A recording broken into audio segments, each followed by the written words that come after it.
Bonjour, welcome to Wahsa Distance Education Center's radio Zoom classes. This is MEL3E, grade 11 workplace math, and I am Bronwyn Slade. If you'd like to participate live today, you can call the Wahsa studio at 1-800-465-7144 or 737-4017. You can listen on the radio at 91.9 FM or on the television at Bell Express U channel 972. You're always welcome to join me live through the Zoom link, which is available from me, your teacher, and also your DEC. Our classes are scheduled Monday through Thursday, 9 till 10 in the morning, and we are in our 4th week of our 9-week course. At this point, you should be considering submitting some work for marking. The support questions in your IL booklet, the ones marked with the pencil icon, are not for marking. So you decide which ones to do and how many to do. If you are understanding a concept, feel free to skip questions. That is completely fine. But if you need more practice, please ask for it, and I'm happy to supply you with more practice. You need to decide what you need. You know yourself best. The key questions, the ones marked with the key icon, are the ones to submit for grading. So please do all of them, showing all of your work, all of your steps, all of your thinking. This way I can give you credit for all of your understanding. And also, if you're making errors, it helps me understand why you might be making those errors. So it's really useful for me to see all of your process. There are 3 different methods for submitting your work for marking. The first method is to scan your work in and send electronically. So if you have a smartphone, you can scan your work in through the iPhone Notes app or through the Android Google Drive app. Both of them have scan functions. If you're not sure how to do that, let me know and I'm happy to help you. If that doesn't work for you, either you don't have a smartphone or you just can't, those apps don't work for you, you can also take a picture and send it. That's fine. It's just those files will be a little bit larger. Then you can send it either through email to studentwork@nnec.on.ca and CC it to bronwyn.slate@nnec.on.ca, or you can send it through Facebook Messenger to bslateWahsa. The second method is to drop your work off in Sioux Lookout. We have an outdoor mailbox at our location 74 Front Street. We're the bright red building next to the post office, and we have a small white mailbox next to our side entrance. We currently are not open to the public, but you can just put your work in there at any time and I'll get it and get it back to you as soon as I can. Then the third method is to hand your work into your DEC. So your DEC can send your work through the Express or fax it to 807-737-1732 or toll-free fax to 1-800-463-7852. If you'd like to connect with me through social media, both my Facebook and my YouTube channel are under the name bslateWahsa. So all of our lessons are recorded and then uploaded to YouTube shortly after airing. And I share them on Facebook as well. So you can access them through both those platforms.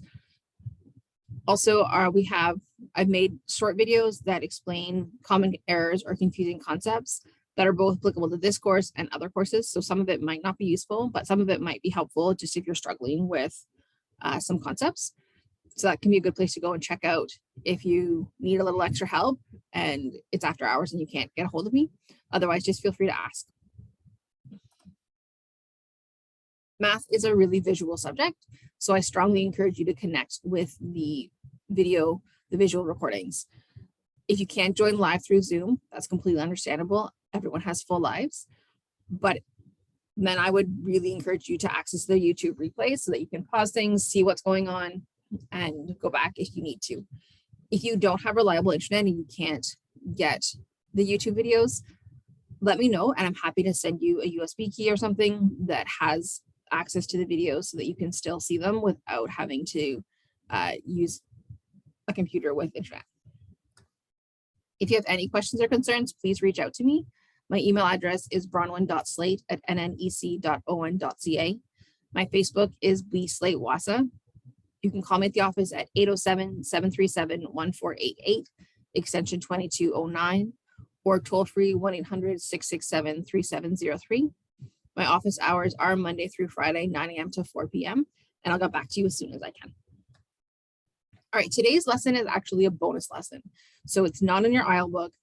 You're not actually going to be graded on these topics, but they are really useful things to know about and they connect to what we have been learning about. So we had a little bit of time, and I thought that it'd be really useful to learn about these things. They're part of your curriculum. They're just not part of your IEL booklet, as the IEL booklet narrows focus on certain things. So our lesson today is about alternative payment options. So we've been talking about loans, and we've been talking about buying, purchasing things, and interest and plans and things like that. But there's a few things that we haven't talked about that stores often offer, and we want to think about in terms of if they are good options or not so great options for your particular situation. So I just wanted to cover those today. So at the end of this lesson, the goal is that you will be able to describe different types of payment options, and you will understand the risks and costs associated with these alternate payment options.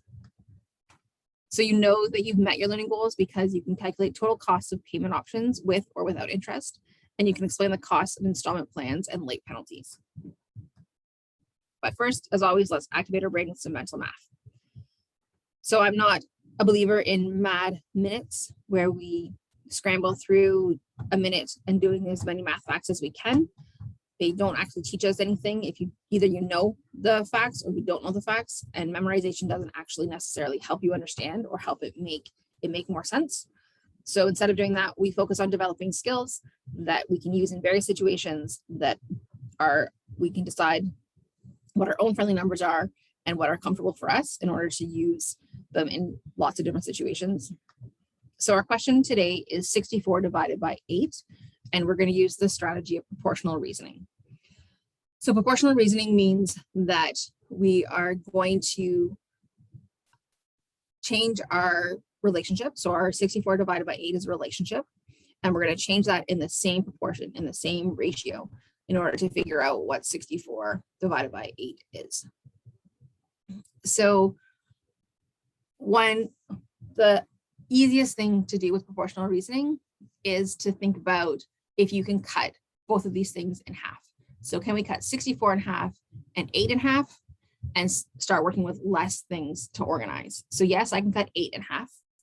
So 8 divided by 2, 8 cut in half is 4. And 64, well, I can think, okay, well, 60 is like 6. So 6 divided by 2 is 3. So 60 is going to be divided by 2 is going to be 30. And then 4 divided by 2 is 2. So 64 divided by 2 is 32. So I've still done the same. I've done the same thing. I still have the same relationship. I've just divided all of my things and all of my groups in half. And so now I'm dealing with less things and less groups, but they're still in the same proportion. And I'm going to look to see if I can do that again. Okay, well, I can divide 4 by 2, and I get 2. And then can I divide 32 by 2? Okay, so that one might be a little bit trickier. And so again, I'm going to think about, okay, well, 30 divided by 2 is 15. That's one that I just know. That's one that comes to my mind. So you figure out how that works for you. So then 15, and then 2 divided by 2 is 1. So 15 plus 1 is 16. So half of 32 is 16. Okay. So then I look and I still have 2 even numbers, which means that I can still divide by 2. So 2 divided by 2 is 1. And 16 divided by 2, well, what's half of 16? I'm getting to numbers that might be a little bit more familiar. And I know that half of 16 is 8. So 16 divided by 2 is 8. So 8 divided by 1, well, that just equals 8. So all of these things are the same. 8 divided by 1 is 8. 16 divided by 2 is 8. 32 divided by 4 is 8. 64 divided by 8 is 8. So that's how proportional reasoning works, is that we can change our numbers in the same proportion, in the same ratio. And that means that they get to numbers that are maybe friendlier and easier for us to actually find our answer. So that's another way of doing division other than just doing long division, which for many folks just feels like steps and doesn't actually help. Okay. All right, let's do our minds on what in prior learning do we need to know. So really today, what I just want to talk about in terms of our prior learning is that often we see advertisements like this where it's like 0% interest, for up to 6 months installment on something. This looks like maybe a bed. I think it might as a mattress. Or this other ad is 0% installment plan on, looks like on anything that you buy through your Visa, through these two public bank or Maybank companies. So that sounds really great. 0% interest sounds really good. And it is good, but we need to read the small print. So here in the minus in the mattress one, it says online purchases only.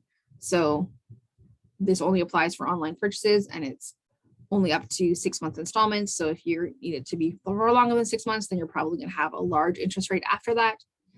And for this other one, this asterisk where it says up to 24 months or up to 12 months, the asterisk always means that somewhere else there's something that says something else. So it's down here, very small, it says terms and conditions apply. So who knows what those terms and conditions are?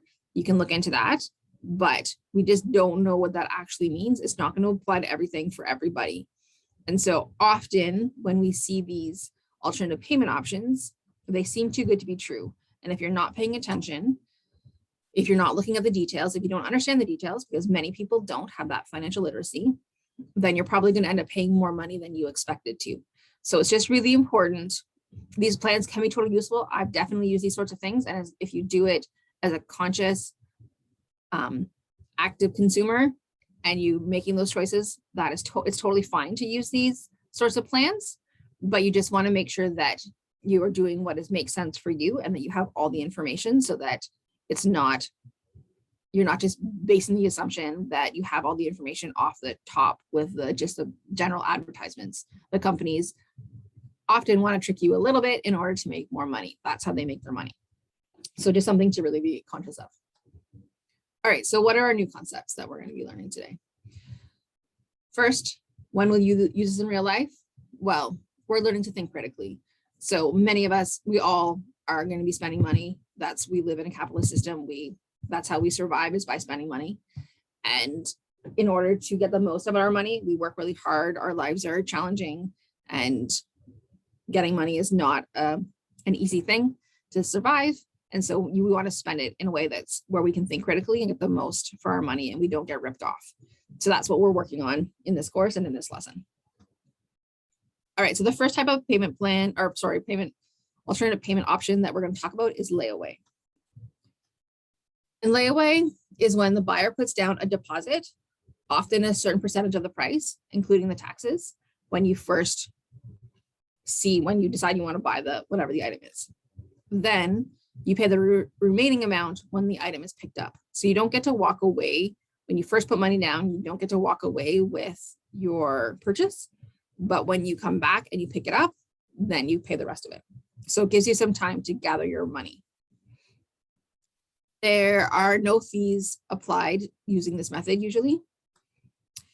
And it has been very common method during recessions. So it started a lot during the Great Depression in the 1930s, where folks would need something, they'd put down a down payment so that they were committed to buying it, or no, they wouldn't be sold to somebody else, and then they would get their money together some other way and come back and pick up the whatever it was and pay the rest of it. And it also resurged again more recently in our most recent recession.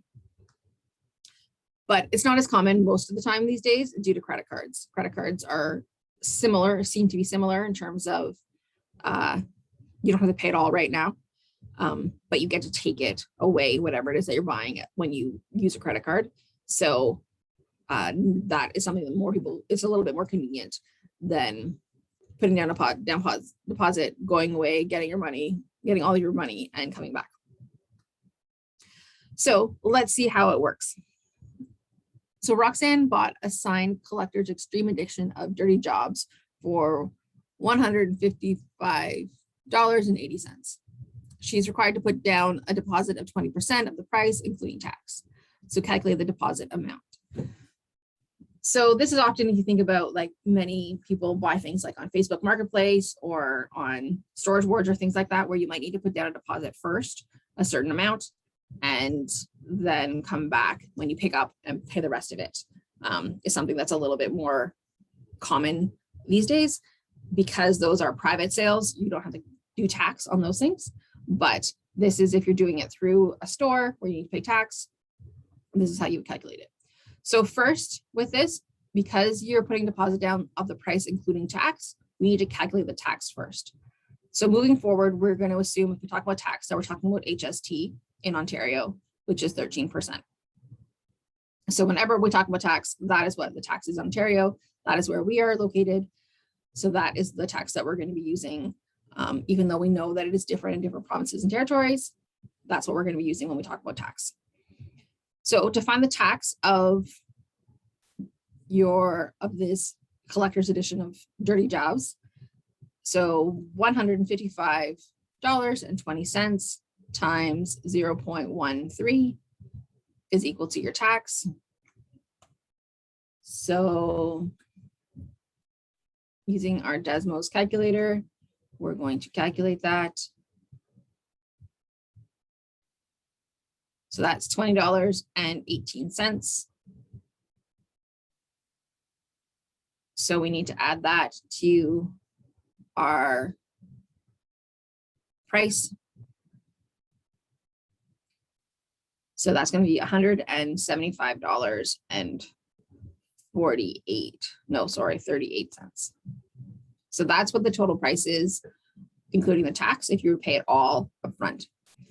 But the deposit is 20%. So deposit of 20%. So now we calculate 20% of $175.38. So we do the same thing to find out the deposit. So $175.38 times 0.20, which is 20%, is equal to, using our calculator, and you totally could do this without using a calculator, that's fine, $35.08. So Roxanne, make sure that we've answered the question. Would pay a deposit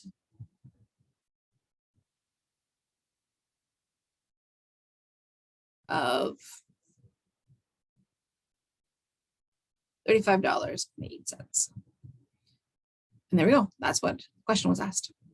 And that's how layaway works. So then Roxanne would come back later with the remaining $140.30 and give that, and then be able to take away the signed collector's extreme edition of Dirty Jobs.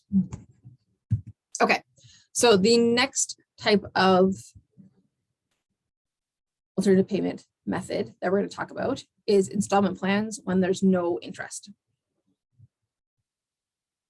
So this means that it allows the consumer to get what they want to buy when the consumer wants it, when you want it. So you don't pay all the money up front, but you get to take away what you want. So you get to take it, whatever the item is, home without paying the total amount at the time of the purchase. The buyer usually pays a deferral charge or administration fee for the privilege of not paying the total amount at the time of purchase. So basically you end up paying more money because you aren't paying it all up front. The fee and the taxes are paid at the time of purchase, so that you pay at the beginning, and then you're going to pay the rest over time. And many stores such as the Brick or Best Buy offer pay later options and may not require monthly payments. So if the full amount is not paid by a certain date, a very large interest charge is applied. So there can be different ways in terms of different options, is that you can just say, they can say paid in 6 months. And so, or paid in 90 days. And then you pay a fee up front saying, and the taxes up front saying that you're going to pay it all, you're committing to paying it all in 90 days or 6 months or whatever the agreement is. You take home whatever the item is, the big TV or the car or whatever. And then by that deadline, you have to pay it all, maybe in one lump sum, maybe in payments. And if you don't do that, then they will apply a large interest rate and charge you that interest. So there also are specific online buy now, pay later companies. So you can just search them online, and then using them, you can buy various things. It's kind of like a credit card, except that it's a buy now, pay later payment system. But you would need to be really wary because high fees can be charged for any missed payments. So if you can't make the payments at some point, then you're going to end up paying a lot more money, because that is how they make their money, is by lending you the money and saying, yeah, great, you buy now and you pay it off later. But if you don't end up following through exactly to how the contract is, you end up paying a lot of extra money. All right, so let's look at an example and see how this plays out. So Andre bought a 52-inch plasma TV. The TV cost $5,200 plus tax. He decides to take the pay nothing for 90 days option. Afterwards, he will pay monthly installment plans for 24 months. The administration fee is $79.99 and taxes are due at the time of the purchase. How much must be paid upfront? So we know that upfront at time of purchase, sorry, I don't know. Okay, we need to pay upfront, we need to pay the administration fee and the taxes. So the administration fee is $79.99 plus the taxes, which is $5,200 times 0.13, because that is how we calculate the taxes. So to do that, we're going to do that math first.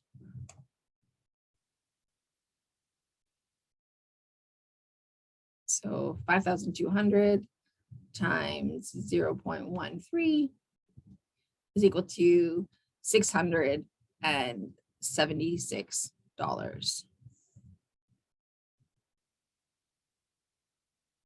So then $676 plus $79.99 for the administration fee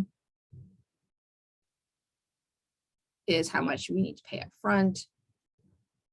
So we're paying $755.99 upfront. So that with paying $755.99, you get to take the TV home, and you're committing to in 90 days. So that means you don't have to pay anything for 90 days if you don't want to. Then you're going to pay an installment of the rest over the 24 months. So then let's see the next part of the question.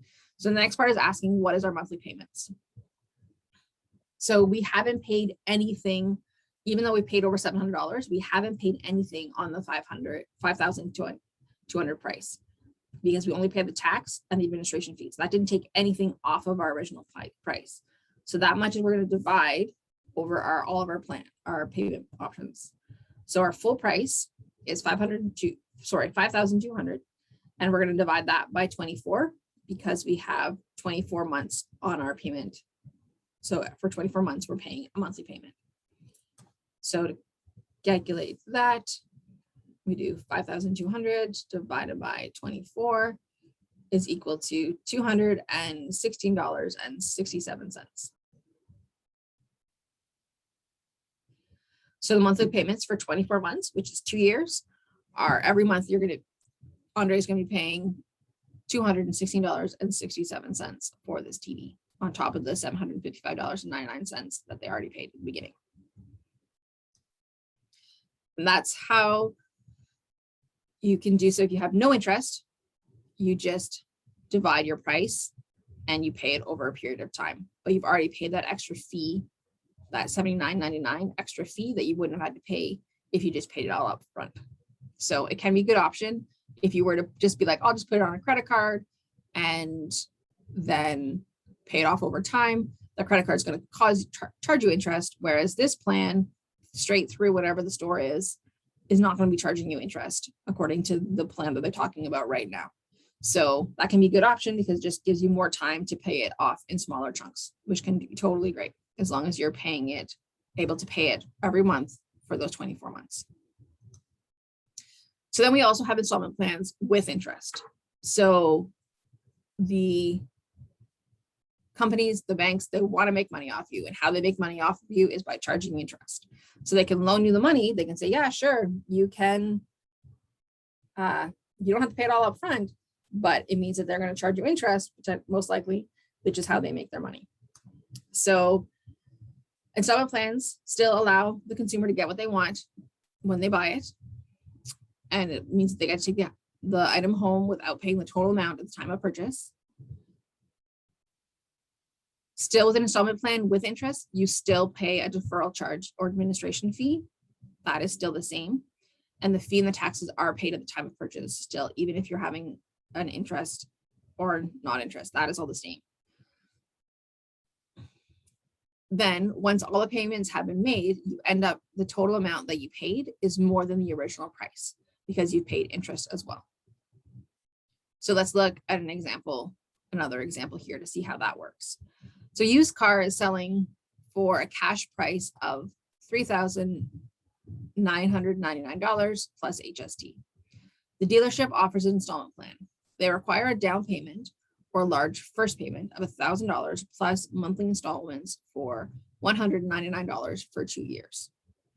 So first, let's calculate the total cost of the monthly payments.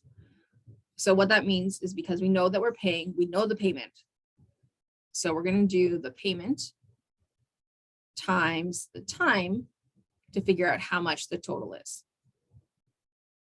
That's for every payment of $199 times the number of payments. Now this one, because we're doing $199 per month, we have to do that for 12 months times 2 years. Or you could just do it times 24. It's the same thing, but I just broke it up in terms of months and years because we're doing it for 12 months, we're doing it monthly, so it's 12 months per year, and we're doing it for 2 years. So how much do they end up actually paying? $199 times 12 times 2 is equal to $4,776. $4,776 is how much they pay over their monthly installment plans. Then part B says calculate the total cost of the car, because not only do they pay that amount, they also pay $1,000 down payment. So to find the total cost, we need to have the down payment, how much we like a deposit, plus the installments. So we have $1,000 is how much they paid at the beginning, plus $4,776. So that's equal to $5,776. So this person ends up paying $5,776 by using this installment plan, where they pay down payment and then they have monthly installments for 2 years. So when you first look at the price and it's just like, oh, that's not too much money, it ends up being a lot of money and just something to take into account. So now if we compare that to so what would we would pay it right off the top. So part C says calculate the after-tax cash price of the car. So if we were just to go in with cash and say we're just going to buy it all right now, how much would that be? So we need to figure what the tax is on $3,999. So times, this time I'm going to times it by 1.13. Because remember, we could do it by 0.13 and then add it to our original price, or we can do it by 1.13, and that tells us it combines the two. So it gives us our price plus our tax. And you can do it either way in different situations, depending on what you need. So that's $4,518.87.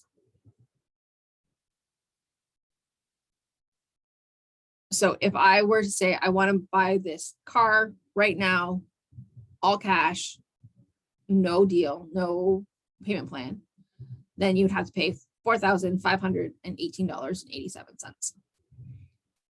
So then part D says calculate the difference in cost between paying cash and paying using the installment plan. So if we were to pay using, so the difference, we're asking to find how much money is between the two, right? So it's going to cost us more to do the installment plan. So we're going to do the installment plan, take away the cash plan or the cash option. So going back, remember that the total, when we did the installment, our total is $5,776. That's how much money we paid if we do the installment plan. And if we do the cash plan, it's $4,518.87. So then what's the difference? How much more do we pay if we do the installment plan? So we're going to subtract it, $5,776, take away $4,518.87. And that's $1,257.13.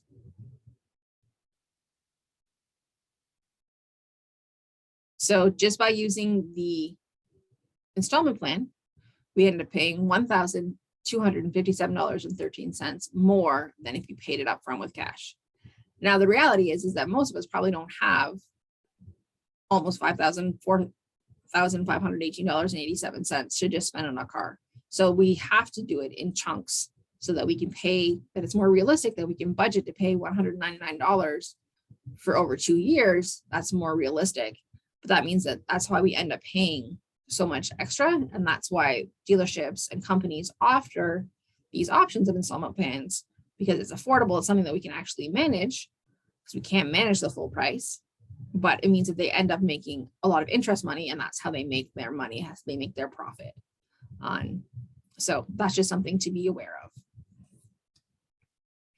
And then finally, we're going to talk about late penalties. So we've seen that stores offer various customer options of pay later, right? So stores are very happy to say, yeah, sure, buy this thing and pay us money later. Okay, very generous. Probably not. Often customers are required to only pay administration fee plus the taxes up front, or there may also be interest charges. So you could just have to pay the administration fee and the taxes, or you might have to pay interest as well. But however, most stores who typically offer this payment option will specify a particular date which product is to be paid in full. So they'll say you have 2 years, or you have 90 days, or whatever they'll say, but they'll have to be all paid off by that time period. Then if this payment is not met by the date, a significant interest charge is applied. So you're going to end up having to pay even more on the amount, because you didn't meet the deadline. So it's a large late penalty. Often these late penalties are written in the fine print. So we use the language of the fine print in contracts, is that they're often really long legal speak that can be very confusing.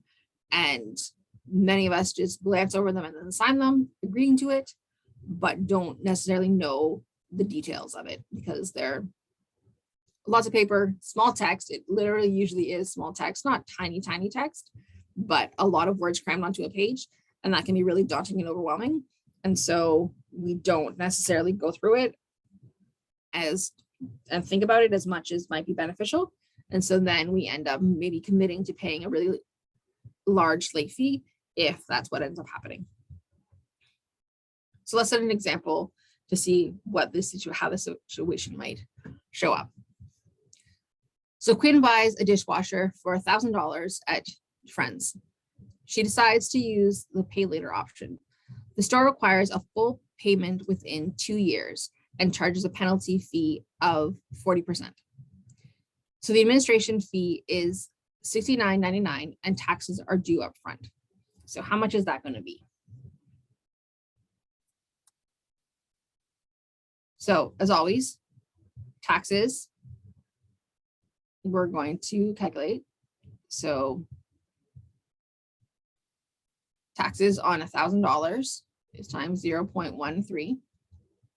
So $1,000 times 0.13 is $13. Is that right? I have to check my math just because I'm having a day. I'm always having a day.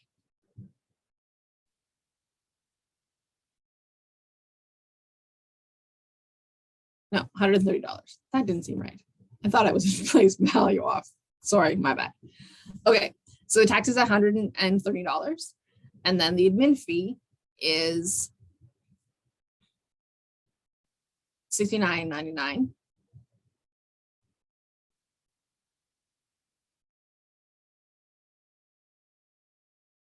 So we're going to add those two together and we get $199.99 is how much Quinn must pay upfront.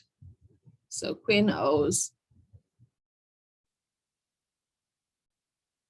$199.99 upfront. Okay, so that's to agree, getting the dishwasher, making a payment plan, we're good to go. So then assume, sorry, it's got the wrong name here. Assume Quinn only pays off 25% of the price of the dishwasher by the due date. So how much has she paid off?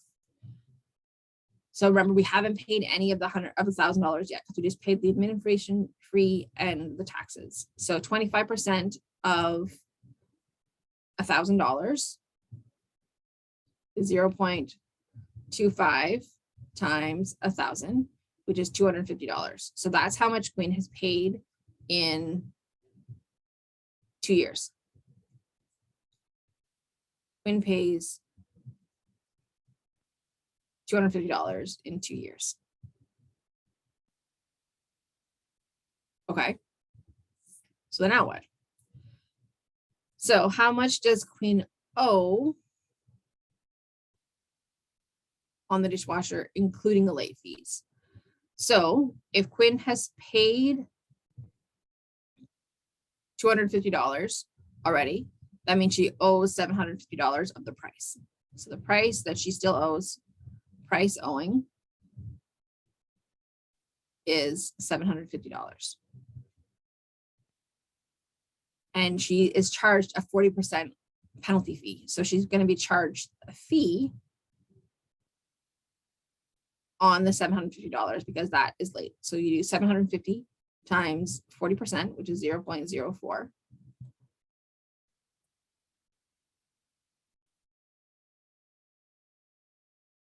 So calculating that, 750 times 0.040 is equal to $300. So how much does she still owe? So after 2 years, it's going to be,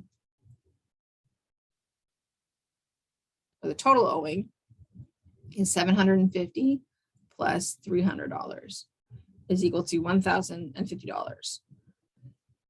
So after 2 years of paying payments or paying whatever, she still owes $1,050, which is more than the original price that she was going to, that she bought the dishwasher for, because she didn't pay it all off in the 2 years. So that late fee means that she's paying, even after 2 years, she's paying more than the original price because she didn't pay it off in that the amount of time that she committed. So that's why it's really important, because you think that, oh yeah, it's fine, it's whatever, but she ends up owing more than she's already paid, like more than she bought it for, because she didn't follow through on the commitment of the contract. So then in total, how much? So if she is able to then just keep paying it off, she pays it in full, how much does she end up paying for the dishwasher? So let's think of all the different things that she paid. So she paid the fees at the beginning. So like the deposit fees, which will be $199.99. And then she paid the payments for 2 years, which she only paid 25%. That was $250. And then the remaining amount and penalty fee was $1,050. So that means in total, she's going to end up paying. Okay, so $199.99 is really close to $200. It's a penny off of $200. So I'm going to say that that's $200 just in my calculations in my head, and say, okay, so $200 plus $200 is $400. And $50 and $50 is $100. So that is $500. So it's going to be 1,000. And then instead of it being $100, we just need to go down a penny to make it 99 cents. So then that's $499.99. So in total, Quinn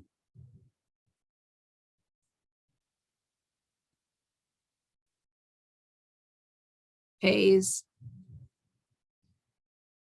$1,499.99. So original was $1,000, and now she's paying $1,499.99. So she ends up paying a chunk more. Yes, we still need to add tax onto the 1,000, but still she ends up paying a lot more because she wasn't able to do that payment. She had to pay a late penalty fee. And this also doesn't include, in this example, there isn't any interest. So if her payments had interest as well, she would have ended up paying even more.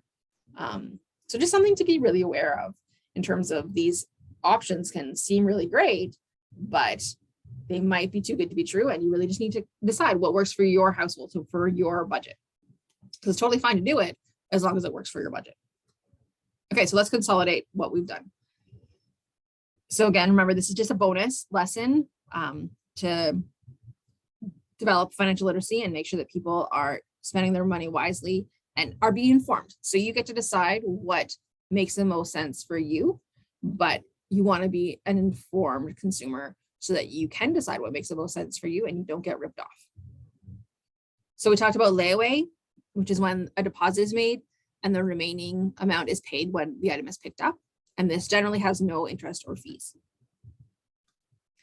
Then we talk about installment plans, which are things where you take the item now and you pay later, and they have administration fees, and they're usually with or without interest, depending on whatever the plan is that's being offered. Sometimes they're also like without interest for 6 months or for 2 months or 1 month or whatever, and then interest is being added after that. And then we talk about late penalties, where is if the full amount is not paid by the deadline, then a significant fee is charged, a significant percentage on what's remaining is charged, and you end up paying another large chunk of money. So our success criteria are that you can calculate the total cost of payment options with or without interest.